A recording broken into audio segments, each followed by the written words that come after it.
is Benjamin Okeze Kalu, representing the good people of Bende Federal Constituency. I am from Abia State. Arise. From the hallowed chambers, his voice resonates crystal clear. You say you shared money recently, and I represent the constituency, and there are 360 of us, and all of them are saying we are not feeling the impact. He's the unmistaken voice of Undi Bende and the image maker of the House of Representatives. Swept away houses and roads in communities like Mpa, Umimenyi, Ozita, and Bende. Mr. Speaker, he's a committed, courageous, articulate, and deeply impassioned lawmaker with the plight of his constituents. Joining me now on the political segment is Honorable Benjamin Kalu, who's the spokesman of the House of Representatives. Ben Kalu's mandate gives you first-hand information on the activities of the member representing the good people of Bende Federal Constituency at the House of Representatives, Honorable Benjamin Kalu, as well as his position on national issues. Ben Kalu's mandate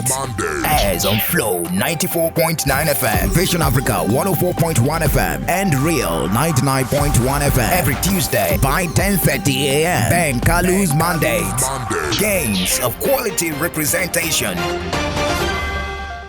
Yes, it's another time on radio. Every week on this station, we highlight the activities of the member representing the good people of Bende Federal Constituency at the House of Representatives. That's the lower chamber of the 9th National Assembly. He's also the chairman of the House Committee on Media and Publicity, the spokesperson of the House. Bridging the gap between the Parliament and the people is Ben Kalu's mandate. This is the first edition for the second half of 2021. Welcome. My name is Michael Oni. Now, this program runs on Flow 94.9 FM, both on the terrestrial platforms and also the online platforms, and also on Vision Africa Radio 104.1 FM, Umuahia and Real 99.1 FM. We're also on Family Love 99.9 FM and ABN Online Radio and TV.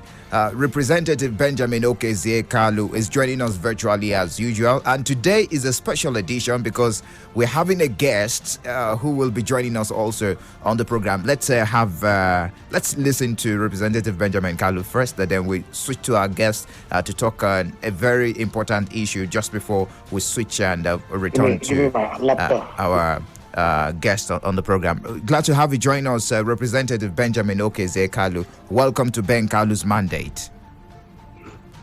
Thank you, Michael. Thank you, Avians, for tuning in as usual. It promises to be an interactive section. I'm happy to be here. All right, thank you for joining us. And as usual, every week on this program, we try to package this program so that you, as an Abia, can learn something and take something home. And that's the reason why we have Chief Agu Ojuku, a strategic management and organization development consultant and a change agent. He was once the chief economic advisor to the government of Abia State. Chief, glad to have you join us. Welcome to Ben Kalu's mandate. It's your first time here on this program anyways. Yeah, thank you very much for having me. All right, I will begin with you quickly. Let's run through what I have for you, John, before we go straight to Representative Benjamin Kalu. I introduced you as the strategic management and organization development consultant and a change agent. Can you enlighten us on this job, the role in your role in an economy, and of course in the economy and the society? Thank you very much. That's a very good question. You know that every economy in the world, every good economy, needs an infrastructure of professional services for it to succeed. Strategic management, stroke organization, development consulting, and change agents are the head of this infrastructure. And their job is mission critical because they are responsible for providing holistic and integrated approach in developing the government, economy, sectors, industries, enterprises, and the society at large. That's why they're very important. When you hear people talk about doing something holistically, this is the only practice that can guide anybody to do something holistic, to think holistically and do anything holistically. Okay, quickly, let me delve into what your relationship with APC and also with the member representing the good people of Bende Federal Constituency. And holistically, I want you to be very sincere. How do you see the performance of Honorable Benjamin Kalu as a representative of Bende Federal Constituency at the National Assembly? Actually, my relationship with the Right Honorable goes back some years.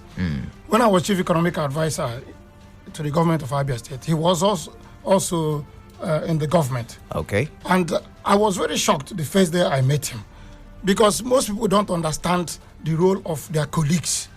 The first day that we got introduced, and I said, "Oh, I'm the Chief Economic Advisor," he said, "Wow, that is a serious assignment." I was shocked because many people don't understand what each assignment represents and so on. So the moment he said that, I said, this man understands how to network, how to collaborate and so on. Incidentally, when I was made Chief Economic Advisor, I wasn't a politician. I was brought in based on my knowledge. But I now saw afterwards that for you to change anything, you need to be inside government. Because when you're on the outside, you can give advice on the outside. Some people will go back in the inside when they're having party meetings, and then they change what you have suggested and so on. So I now decided to join government. Luckily for me also, I joined a party that had strong politicians from Abia State, the APC. Actually, my joining politics, I just went to a very high level because Dr. Kalu invited me to come and be the Director General of his rerun election in 2016. So for somebody who wasn't in politics to go straight to being a Director General, I know what it means. So I brought my strategic thinking and so on, and we all worked together, including the Right Honorable Benjamin Kalu. And my happiness with Benjamin Kalu, I must tell you one thing. The House of Representatives is always for radicals, for intelligent radicals. And you can see that Right Honorable Benjamin Kalu is an intelligent radical. When we say radicals are not, true radicals are not people who spoil things. True radicals are people who ask for something new so that it can be done.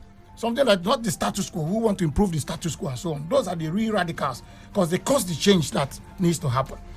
Now, since Abia North, Bende started being represented in the Federal House, I think this is the first time we have seen somebody achieve so much in under 2 years, and we still have 2 years to go. It is magic. And you must know also, as a first timer, for him to be appointed the spokesman of the National Assembly means that he has a broad-based understanding of many things. Because for you to be a spokesman, you really need to know a little bit about so many things so that any area they go to, you can speak about that. So that will show you that he's a broad-based person and broad-minded person and so on. Okay. Let me take you on the kind of policies he plays. It's not the kind of politics where he talks down on people in power, despite, especially he's from the opposition right in Abia State. And I don't know, what do you think about this? Elected officials from opposing camps, how they should relate, especially back home, like he does in Abia State. A lot of persons will expect him to say some things and at the end of the day hit the polity. I'm very happy for this question also. Success in any state is supposed to be by succession. That is, when this government leaves and another government comes, the new government will add something to what the old government had done. Then when another administration comes, they add something. If you have a situation where people are in opposing camps and all they do is destroy the person in power at any particular time, if they obstruct that person from performing, it means when a new person comes, rather than climb higher, he will have to go back to the pit to start from where the other person couldn't do anything. That is why I like his brand of politics, which is the same type of politics that I play. You may have heard about old breed politicians, new breed politicians. There's something missing in our political system. We need true breed politicians. Some of us are true breed politicians. Benjamin Kalu is a true breed politician. Because he's a true breed politician, he has no time to fight people in other parties. Rather, he knows that the election is over. And all you need to do now is collaborate with other people in other areas, in other parties, and in other offices to get something going. That is why you see he has a very good relationship with the governor of Abia State. He has a very good relationship with people from other parties and so on, and his own party. That is how it should be. All right. When election time comes, then you can now go back to the trenches and fight for your party. With so much focus, this will be our last question so that we can return to Representative Benjamin Kalu and he can address and, of course, report back to his constituents for the past week. Now, with so much focused on what he's meant to do for the good people of Bende Federal Constituency, how can his constituents help him achieve and be successful for the job they've asked him to do in Abuja? Yeah, this is one particular situation where our people are not playing their own roles well. You know, it's not just enough to beg your representative to dash you something. No. When somebody wins an election and gets into an office, what you will now do, because the essence of representation is actually to make the businesses the people operate in your constituency to succeed. Whatever you can do to make their businesses perform better and so on is your job. Now, what we expect people to do is, whatever business you are in, and you know you have a representative, anytime that industry you belong to is not doing well or has obstacles that needs to be removed by legislation and so on, you go for advocacy. You can come to people like us. We will help you package your problems, look for policy directions that might remove your problems and so on. We package it and then do the advocacy. That is why in America you hear about lobbyists. But people think that lobbyists are people who use money to go and start bribing people. No. Lobbyists are people who take the problems of an industry, then they organize it, talk with the industry players, find out what will make them succeed, present it to their honorable members in the Senate and the Federal House and House of Reps, and then try to convince the representative on the merits of that program. Then he will now push for it. So if you just sit back and you never let your representative know your problem, you can't go far. I'll give you an example. I've been championing the revival of the oil palm in Nigeria, oil palm industry in Nigeria.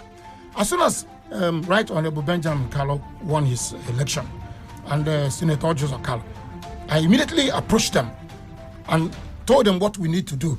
They all caused their members, their houses to discuss the oil palm industry of Nigeria. And this used to be the traditional economy of the people of the Southeast, Southwest, Middle Belt, and so on. Now it's being planted all here. And then we got success because the president eventually banned the importation of palm oil into Nigeria and also released $500 million to the governor of Central Bank for on lending to people who want to be in this business. So if people did not work together, if the National Assembly did not discuss it, if the governor of Central Bank did not carry it up, if the president, if it didn't come to the attention of the president, this wouldn't have happened. So people, constituents should please always look for the problems around your business and come to people like us. We'll help you package it to present it to your representatives so that they can all right, Chief. Push the case for you. Chief Ago Jugu, I want to really appreciate you for your time this hour on Ben Kalu's mandate. Thank you very much for joining us. We do appreciate you.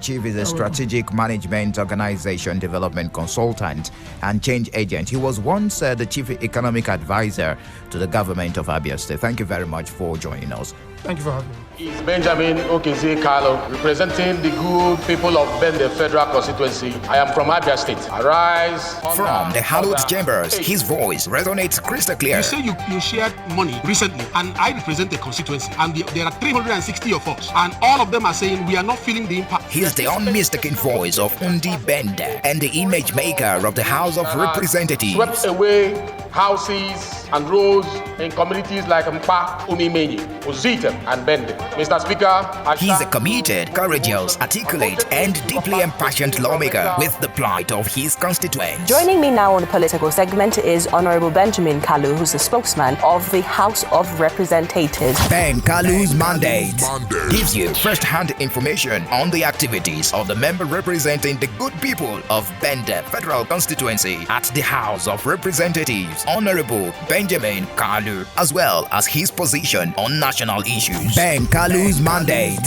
airs on Flow 94.9 FM, Vision Africa 104.1 FM, and Real 99.1 FM every Tuesday by 10:30 a.m. Ben Kalu's mandate, gains of quality representation. Yes, it is still Ben Kalu's mandate, the first edition for the second quarter of 2021. Second half of 2021. Thank you very much for staying tuned. Now, let's return to Representative Benjamin Okeze Kalu, who is joining us virtually live from Abuja. Can you hear me, Representative Benjamin Kalu?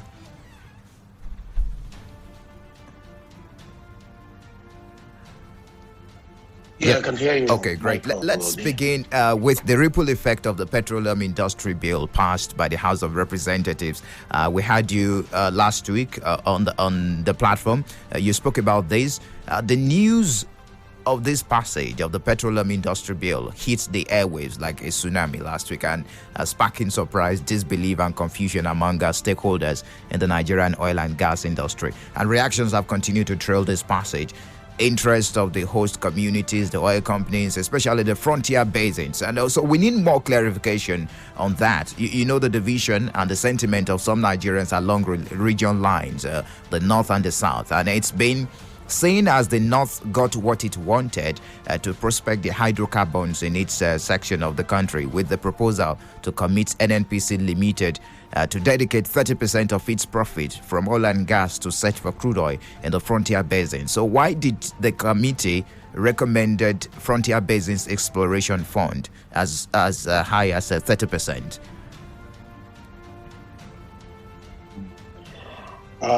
Thank you, Michael Oni, for this question. And yes, I agree with you that for a while now, the PIB issue has been trending. But before we delve into that, let me use this opportunity to thank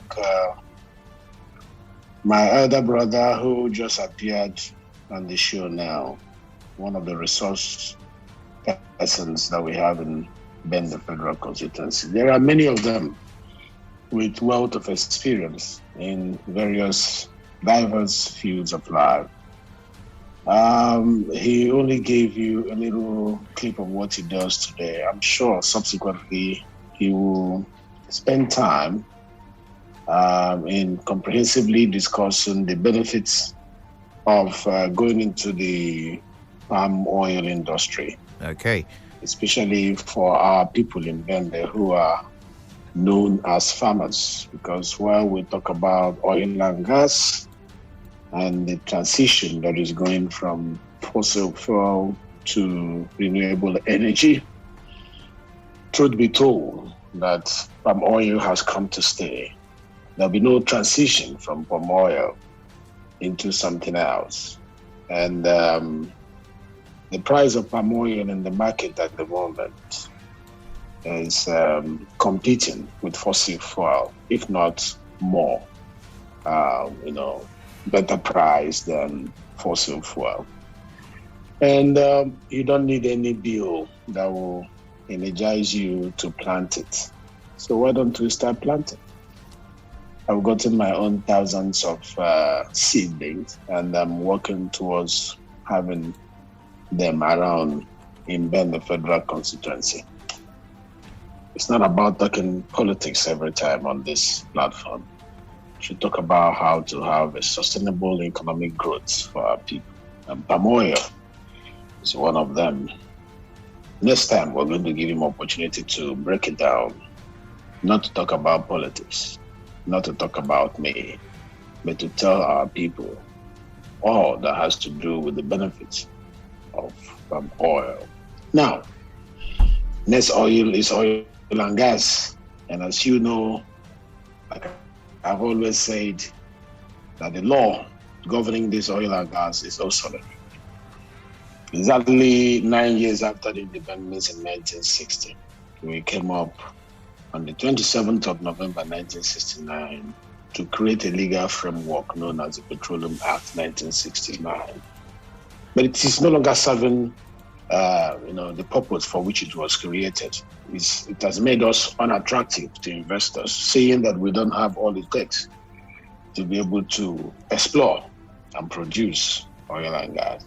But 9 years later, Nigerians saw the need to redefine that law, to amend that law, and they came up with what is called Petroleum industrial bill. This has been there for almost more than a decade, going in and out of National Assembly based on this same sentiment that is being thrown up now. Does it favor the North or does it favor the South? Until Nigerians begin to understand that we are Nigerians and have pride in our national anthem, in our national flag, in our national identity, we will not be able to move the country from where it is to where it ought to be. The earlier we drop sentiments and see towards building a nation that all of us are proud of, the better for Nigerians. I ask Nigerians to have the spirit of nationalism and to see things with the spectacle that balances, interests, and not seeing every particular move by government as that which is lopsided to the interests of one against the other. We are lawmakers, and in law, when I was studying law, I was taught that one of the rules of interpretation is to try to understand the purposive, the purpose of creating that legislation.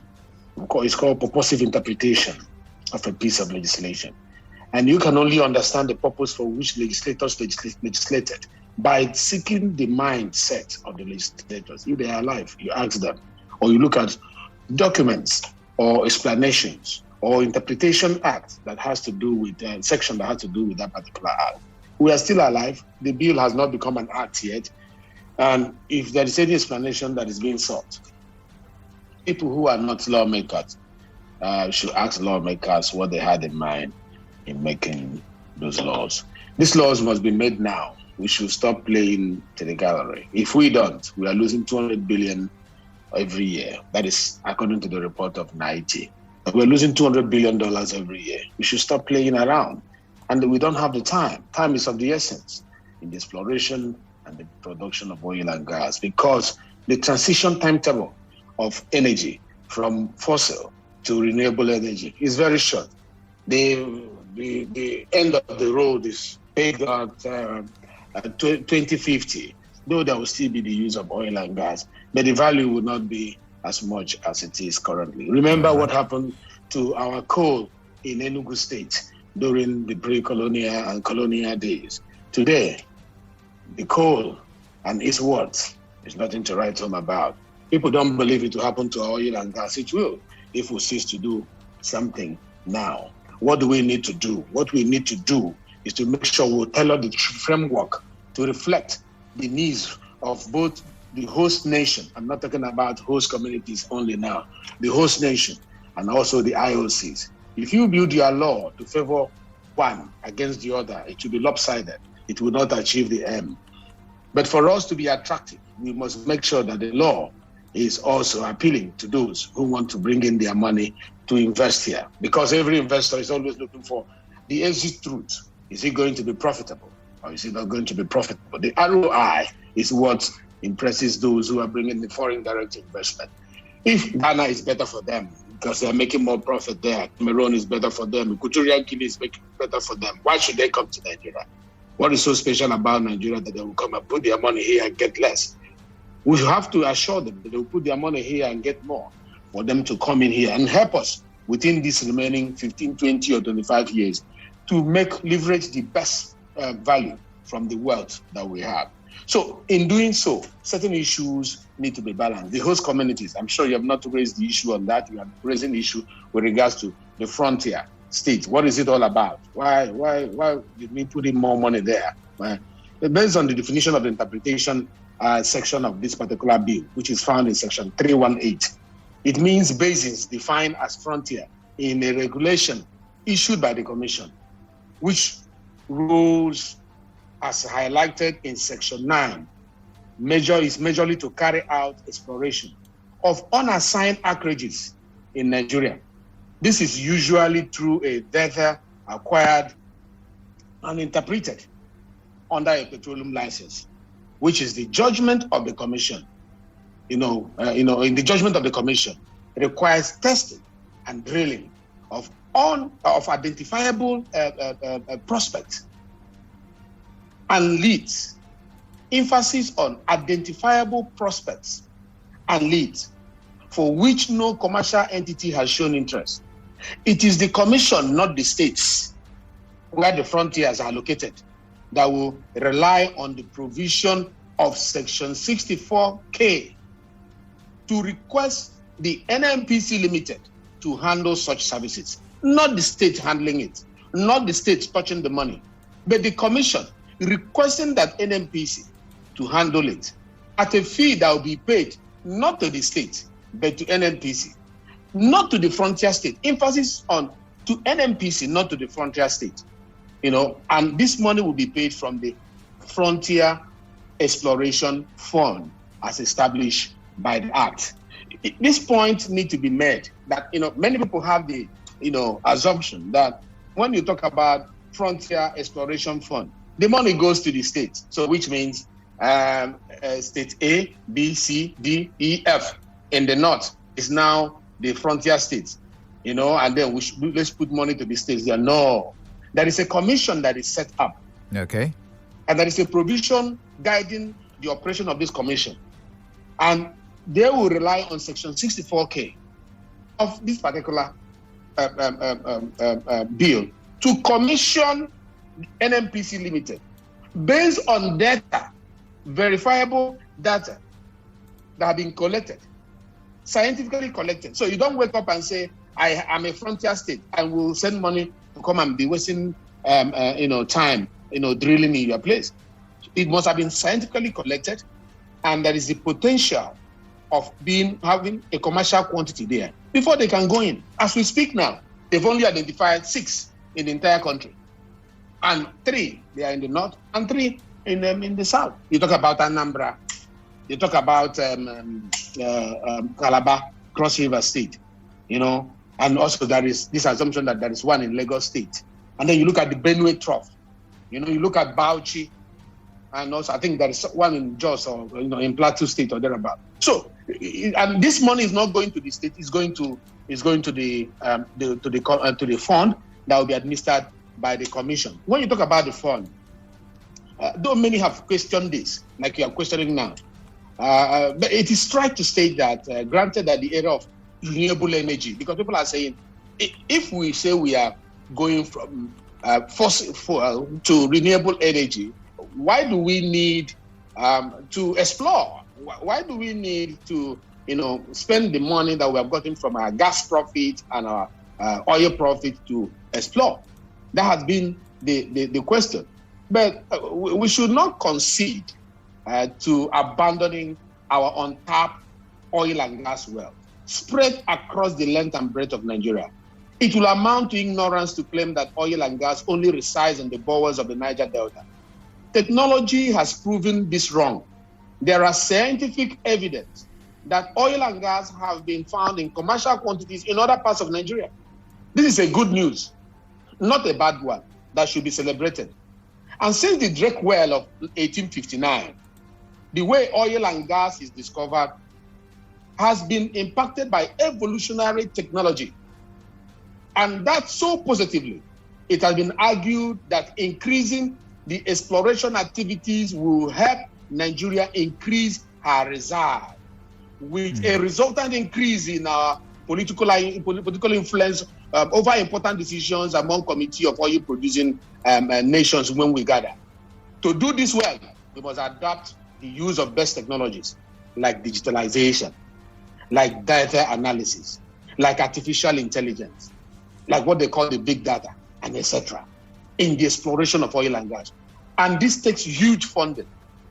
And according to an association known as Nigerian Association of Petroleum Exploration, NAPE, at their 38th annual international conference and exhibition, they claim that funding remains a major impediment to discovering more oil and gas. And that is in Nigeria. And that is what this bill seeks to achieve through the Frontier Exploration Fund. Now, people will ask, where is the money coming from? Section 9, subsection 4 was clear on the sources of funding of this Frontier Exploration Fund.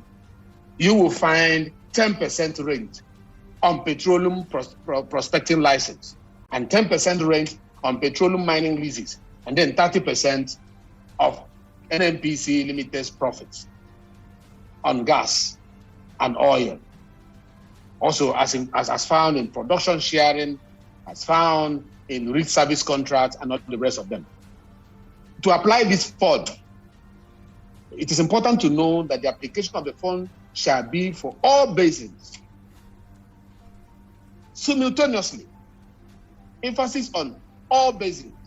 So it's not going to be, okay, we have seen 3 in the north, we have seen 3 in the south, let us do the north first. And after that, we will now start doing the south. Which means that all of them will go on at the same time. All right.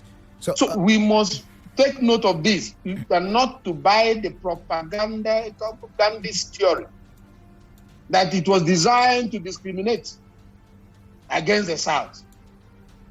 Okay, that is the voice of the naysayers. Another aspect I would like you to react to in that PIB is the interest of the host communities. Maybe I will take you on that while we're talking about the meeting of the Southern governors that took place yesterday in Lagos State. But let's talk about the Electoral Act Amendment Bill. I understand that this bill will be passed by the National Assembly very soon.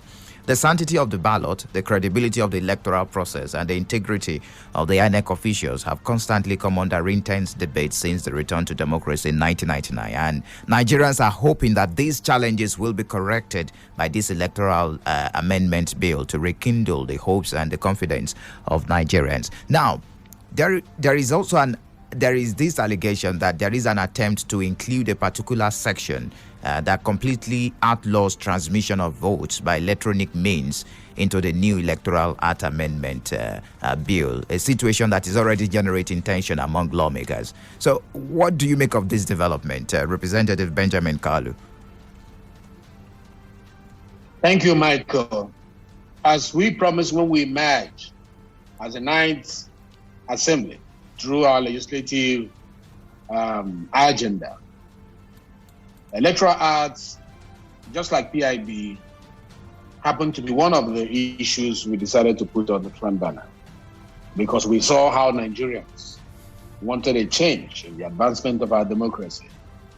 We saw the gaps that has affected most of us who are involved in politics and who had wished that things were better, captured in the regulating piece of legislation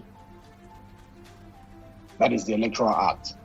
Therefore, we took it upon ourselves that unlike what happened to it before, this time around, we're going to get it out of the way.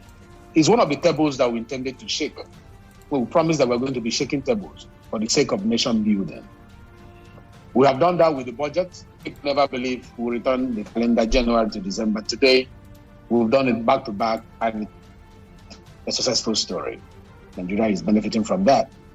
Maybe that had been there for over a decade. People didn't believe that we were able to push it through. People are shocked how far we have come, which is the benefit of working together between the legislative arm and the executive arm. You become more productive in nation building when there is this collaboration. Remember, I didn't say cooperation, I said collaboration. Interpretation of the needs of Nigerians and the ability to collaborate with the arms of government towards achieving them is what gives good governance and the dividends of democracy to the people that we govern. Electoral Act, yes, is being worked on by us. But is it before the House as we speak? The answer is no. It is my position that many people are speaking up too soon. Many are judging the Electoral Act too soon. Okay. I am an insider in the I'm an insider in the parliament. I'm not walking around the corridor. I am inside where information on decisions of the parliament is taken and it's accessible to me. Based on that, you are hearing from one of the horse's mouths. And what do I have to say? I am saying Nigerians should wait until the report of the Electoral Act Amendment Committee is presented before the Parliament. It is not yet an official document So speaking to that document in this disparaging manner amounts to hasty conclusions, an assumption that is packaged, structured to slice the parliament, and it ought not to be so. Constituents to support their representative with their opinion on what they want to be found in that Electoral Act. It's not too late to adjust anything in that act. In the 9 years of lawmaking, it should be mentioned that after laying of reports, there will be a clause by clause consideration of all the provisions of the Act. Okay. But it is not an easy thing for a bill to pass through. That is where we go through all of them and find out if there's any manipulation at any point. Many have argued that electronic voting was transmission of results was lifted out of that particular piece of legislation, and a clause inserted to make sure that INEC find it difficult to transmit result from the polling centers to the control room of INEC. I cannot speak to that until we see the document. All right, we need to take a break but now. I doubt, but I seriously doubt. Okay. That is the position. All right, we need to take a break now. When we return, we will continue on this Electoral Act Amendment Bill. I still have one more question to ask you on that. And also we move on to other issues. It is Ben Kalu's mandate, of course, where we highlight the activities of the member representing the good people of Bende Federal Constituency. He also speaks for the House of Representatives. So it's a good one because his position on some issues, apart from him as the representative on some issues on National Assembly, is the position of the House of Representatives. So stick around. We'll take a break now. When we return, the conversation continues on Ben Kalu's mandate. Is Benjamin Okeze Kalu, representing the good people of Bende Federal Constituency. I am from Abia State. Arise. From the hallowed chambers, his voice resonates crystal clear. You say you shared money recently, and I represent the constituency, and there are 360 of us, and all of them are saying we are not feeling the impact. He's the unmistaken voice of Undi Bende and the image maker of the House of Representatives. Swept away houses and roads in communities like Mpa, Umimenyi, Ozita, and Bende. Mr. Speaker, he's a committed, courageous, articulate, and deeply impassioned lawmaker with the plight of his constituents. Joining me now on the political segment is Honorable Benjamin Kalu, who's the spokesman of the House of Representatives. Ben Kalu's mandate gives you first-hand information on the activities of the member representing the good people of Bende Federal Constituency at the House of Representatives, Honorable Benjamin Kalu, as well as his position on national issues. Ben Kalu's mandate airs on Flow 94.9 FM, Vision Africa 104.1 FM, and Real 99.1 FM every Tuesday by 10:30 a.m. Ben Kalu's mandate, gains of quality representation. All right, thank you very much for staying tuned. It is still Ben Kalu's mandate, of course, the program where we highlight the activities of the member representing the good people of Bende Federal Constituency at the House of Representatives. That's the lower chamber of the 9th National Assembly. He's also the chairman of the House Committee on Media and Publicity, the spokesperson of the House. We've been talking on some topical issues as far as the National Assembly is concerned. Some very critical bills, of course, generating fury on the social media space and also among Nigerians, especially the position of the House of Representatives on some of these bills. And exactly just before we went for that break, we were discussing on the Electoral Act Amendment Bill, and Representative Benjamin Kalu said we shouldn't jump into conclusion. We should allow the process to be completed before we jump into conclusion and say and crucify the lawmakers. But we're still staying on that particular bill, the Electoral Act Amendment Bill. Are you saying that the position of some Nigerians concerning some clauses, the INEC cannot nullify forced declaration and the limit on the presidential election expenses and some other elections. Now, are you saying that Nigerians are jumping into conclusion too soon, or questions shouldn't be asked? I need you to make a clarification on that. Nigerians are allowed to ask questions because the office belongs to Nigerians. We are not representing, a man does not represent himself. So if we are representative, we are representing those who send us. We are like ambassadors. We speak their voices. We reflect their desires. We try to feed their hunger. But in speaking up, it is important to speak from the point of knowledge, because knowledge informs, misinformation destroys. You can see how the polity has been heated because of this. And this is a pure propaganda against the government, against the parliament. There is nothing we crack as parliament that is appreciated by the people. It is normal in every political climb because they always expect the parliament to do more.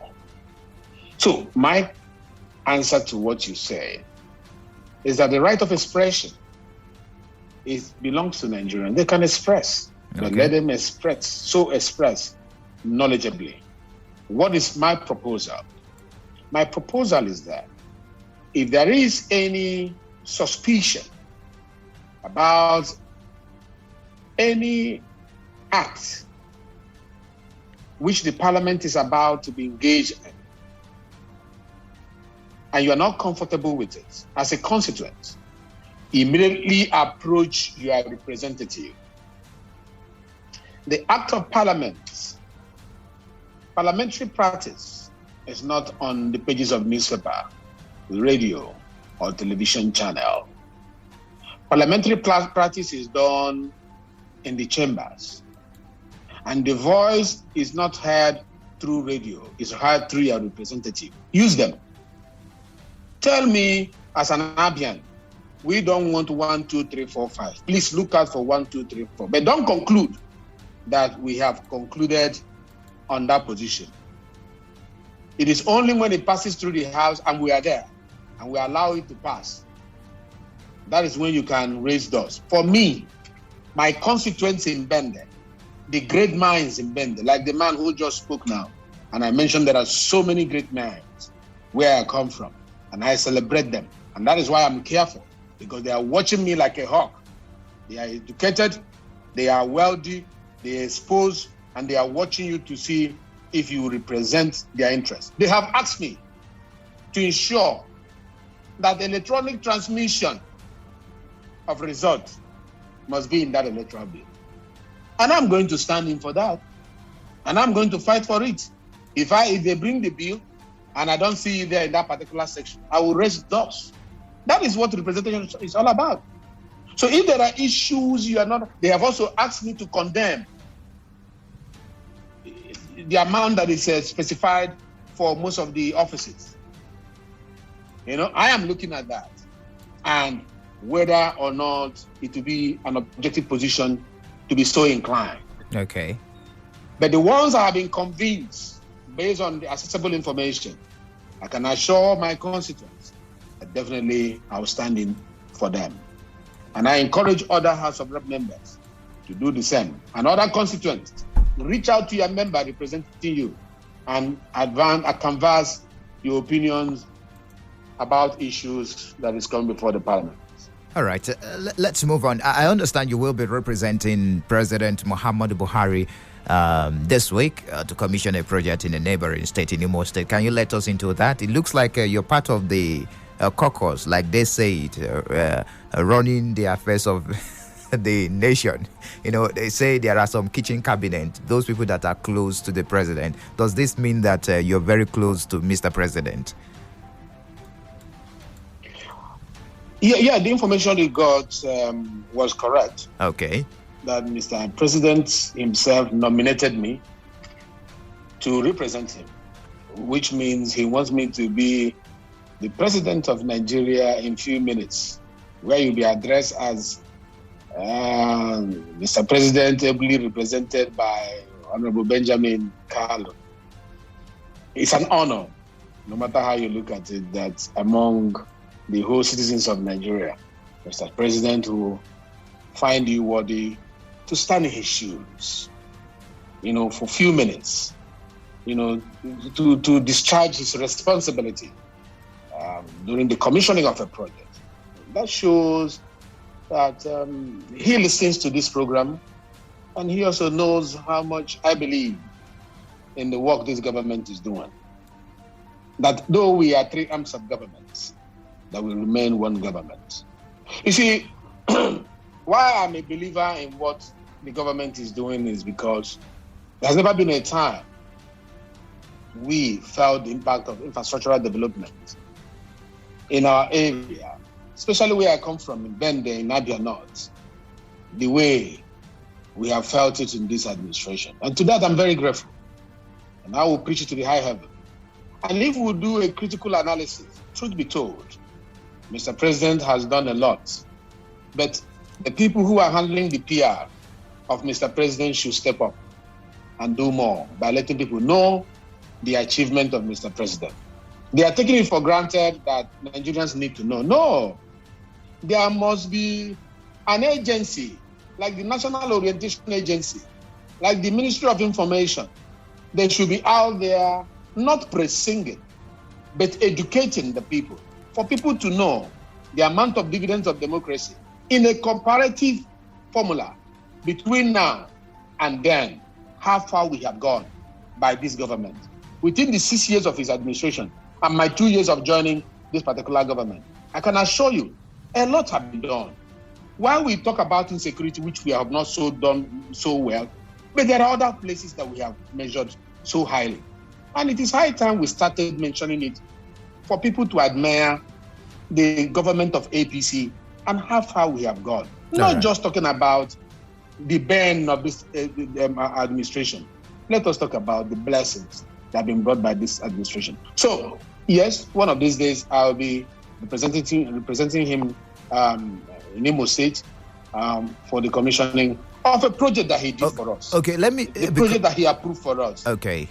I will like to throw the lines open, but quickly, this new friendship found among the southern governors, it looks like it is getting stronger. In fact, they are going to be having a secretariat in Lagos State, and they came up with some resolutions yesterday. Of course, items on the resolution, I'm sure you've seen it. I don't know if you want to react to some of those items just before we throw the lines open at this hour on Ben Kalu's mandate.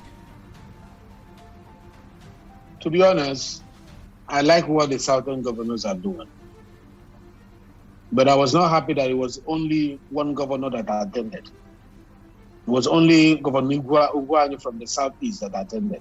From the southeast? Another sent their deputy governor. Yes, I saw only the Governor Ugwuanyi there. Maybe I'm wrong.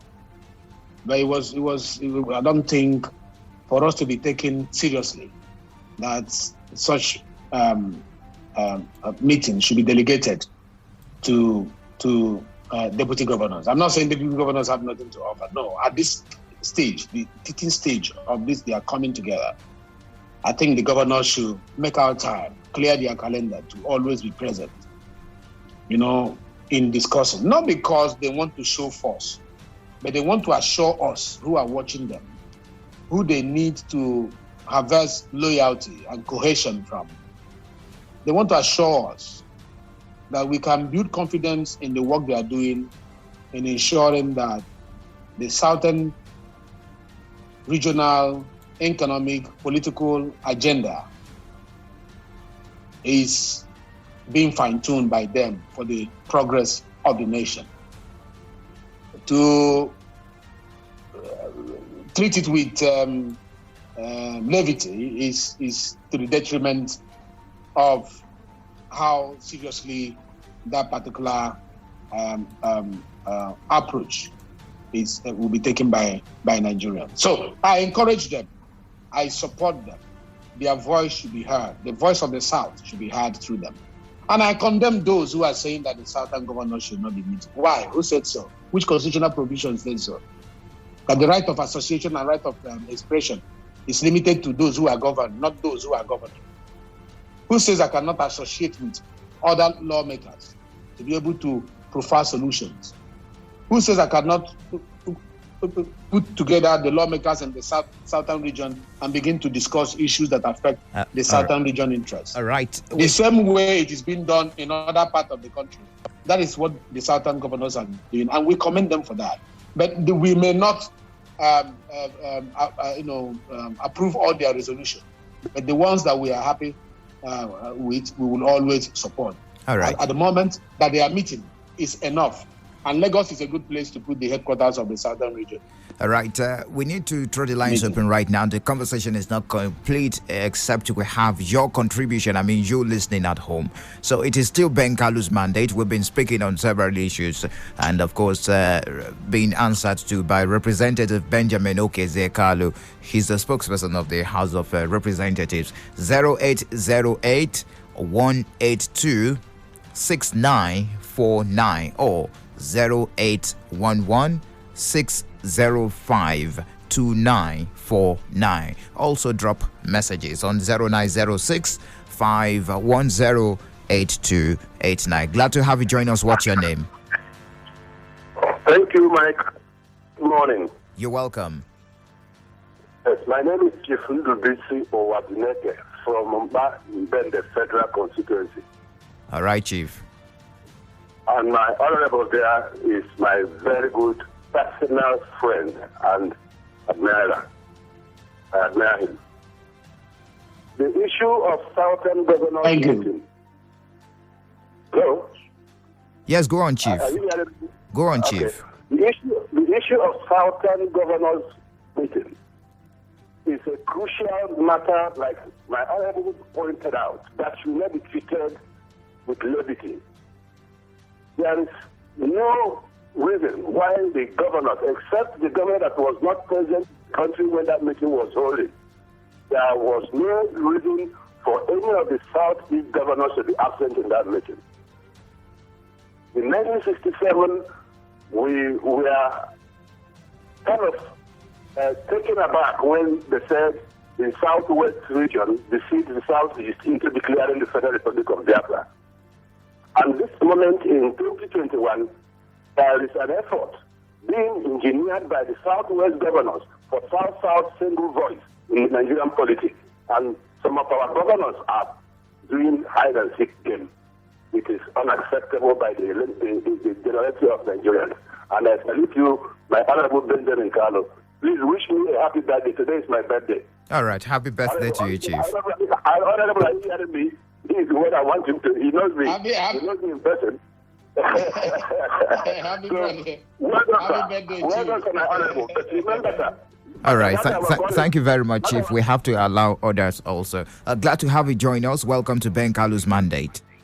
Good day, sir. You're welcome. Wachuku Sunday Good morning. From Aruchuku. I so appreciate our representative in the House. He is a man. I thank him so much. Please, I am asking for the first time that there is a road from Bende, crossing Amudo, crossing Itu, to a place in Cross River, which they have started from the point of Bende, their own side to Aruchuku. Please, if you can help us, because we are abandoned. The other road from the other side to Okobo is not passable. Please, sir, help us. All right. We'll be glad. Thank you very much. God bless you. God bless you too. Thank you.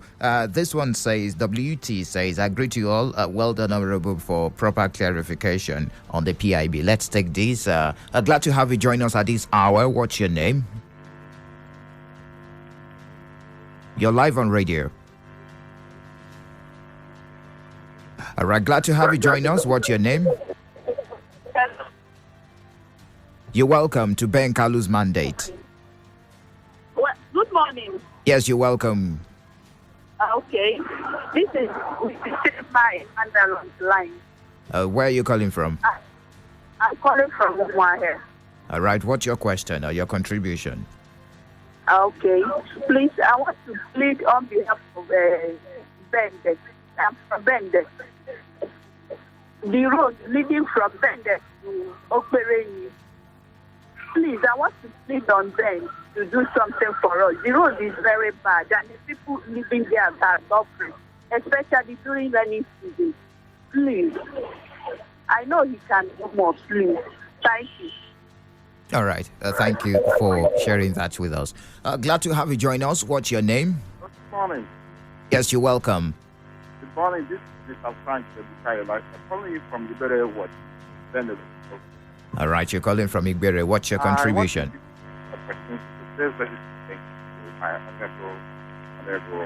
Benjamin Kalu represents constitution so far. In fact, that man entirely do have the act of being the foreign and care part. I also want to say very Mr. President for seeing him forth of recognizing and approving his all right. We find it difficult to get what you're saying. Maybe you send a message to 0906 510 8289. Let's take this, then he responds to those questions. Yes, glad to have you join us.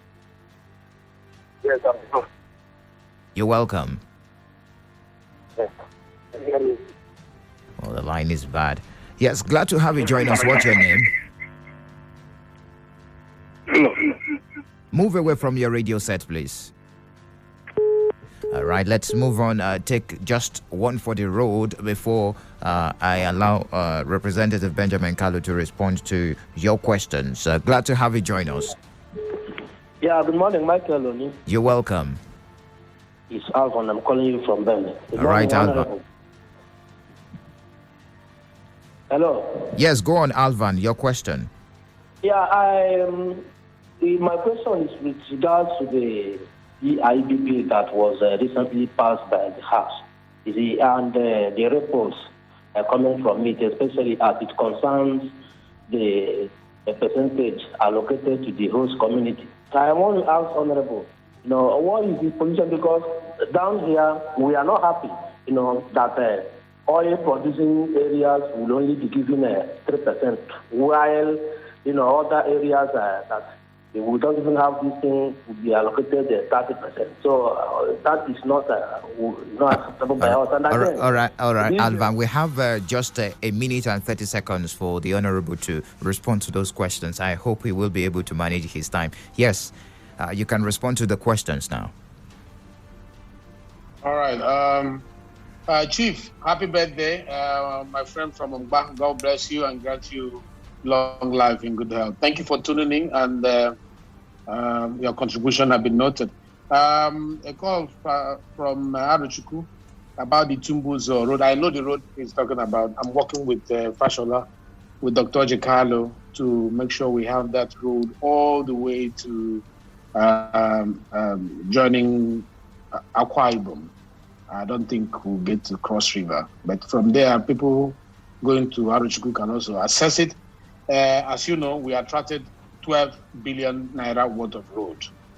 I'm sure members of Aruchuku or Hafia recently paid a visit to Governor Fashola, who is the Minister of Works, and he told them that Benjamin Kalu has been the one that fought for that road to be approved. Very soon it will be funded by the Federal Executive Council. Right. So you can also access Aruchuku through there. Then now the next issue is Bende to Okpereni. Bende to Okpereni Road, and like I mentioned last week, has been captured. We're waiting for the funding. Part of the funding has come in, and very soon work will start there. We should be hopeful. I didn't hear clearly what my brother from Ibere said. And on Ivan, PIB and the host community, 3% or 5%. And then Frontier Exploration Fund having 30%. The 30% is not for the North. It's a misinterpretation. Like I tried to explain earlier, I think I'll continue this explanation by next week when we meet again. Okay. And there's an improvement from what was proposed by the executive at 2.5%. And we did an increase of 100% to 5%. The Senate went for 3%. But we don't want to, the reason behind is that we don't want to labor the IOCs with a lot of costs that will make us unattractive, and they will move to other nations and we'll sit with our oil not having enough money to explore and to produce it. All right. That won't be the right decision. So we'll continue on next week on that issue. Representative Benjamin And thank you for Kalu, always calling in. I want to really appreciate you for your time on the program today. Thank you very much for joining us. Next week is another time. Of course, he will respond to those questions. You can also get across to him via his Twitter and Instagram page. Twitter for those outside Nigeria, because you cannot use it in Nigeria now, and we're not encouraging you to go against the law. At official Ben Kalu, at official Ben Kalu on Instagram and also on Twitter. Thank you very much for joining us. My name is Michael Oni.